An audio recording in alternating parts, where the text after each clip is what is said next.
Women who gave nice guys a chance, how did it work out?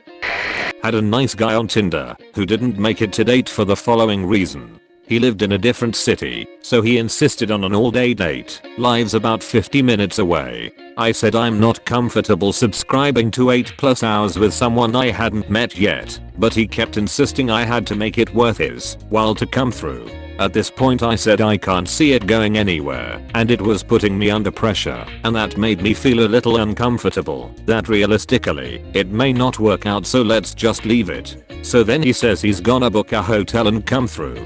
Explained that's sweet, but it's making me uncomfortable. So he says I can have the bed and he'll be a gentleman and have the sofa. I explained that he seems to have the wrong idea. I'm not going to a hotel with him, and I feel uncomfortable. I don't want to meet. He continues to press, saying he is nice guy. He won't make me have sex if I don't want to. I say I don't want to. I don't want to go to a hotel. I don't want to meet. It's too much pressure, and for someone I've not met, I feel uneasy. Thanks, good luck with your search. But apparently I need to give him a chance. He's willing to come all this way. I say no. He keeps finding new things to message me, uses my phone number to add my Snapchat, and says he can see what street I'm on. At this point I start feeling very uneasy. I didn't know I had location on. I block him. He messaged on something else, so I say I've got back with my ex. I see my ex a lot. We are good friends. He's happy to have a word, so he starts going on about my ex had his chance and blew it. He is a much nicer guy than my ex. He will treat me like a princess and worship me, and my ex has blown it etc etc. I tell him this is my choice. Thanks and goodbye. Please don't try to message me on anything else as it's not appropriate, and I've already blocked on 3 things. Fast forward 4 months and I move cities. I get an Instagram message. It's the nice guy saying he's seen my on Bumble in this new city, and even though we haven't matched it must not have worked out with my ex. He's using Instagram and can see I'm near the station. Is that even a thing?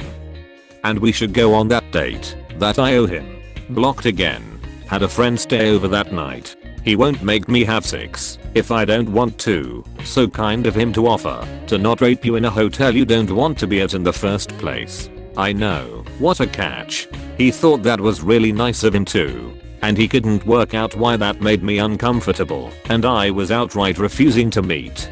The date you owed him. What the f? I hope this has happened a while ago and you haven't heard from him since then. Living alone as a woman can be terrifying. Holy shit. Yeah, I was taken back by that. Happened this year. Insta message was in August. An all-day date or hotel for only a 15-minute drive?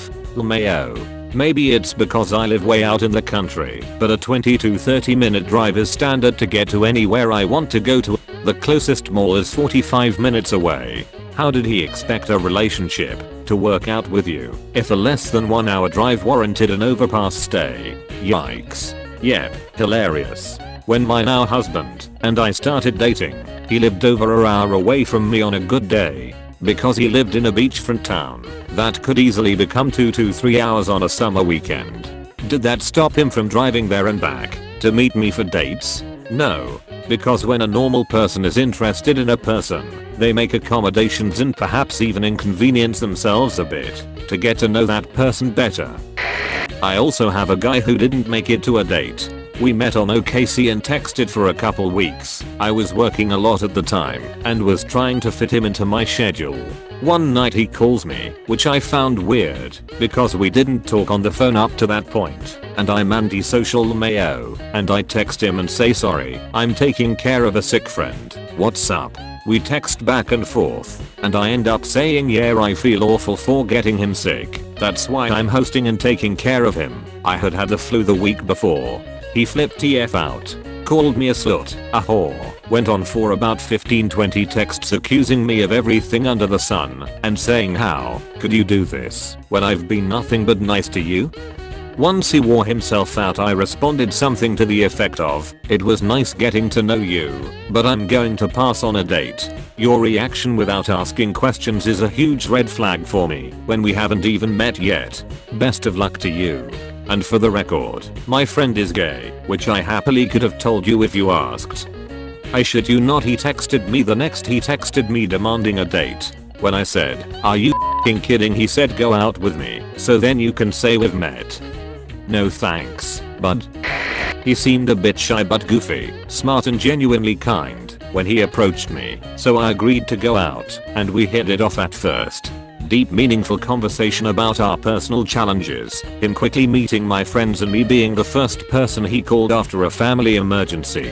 We were both pretty vulnerable, but things were seemingly progressing somewhat well.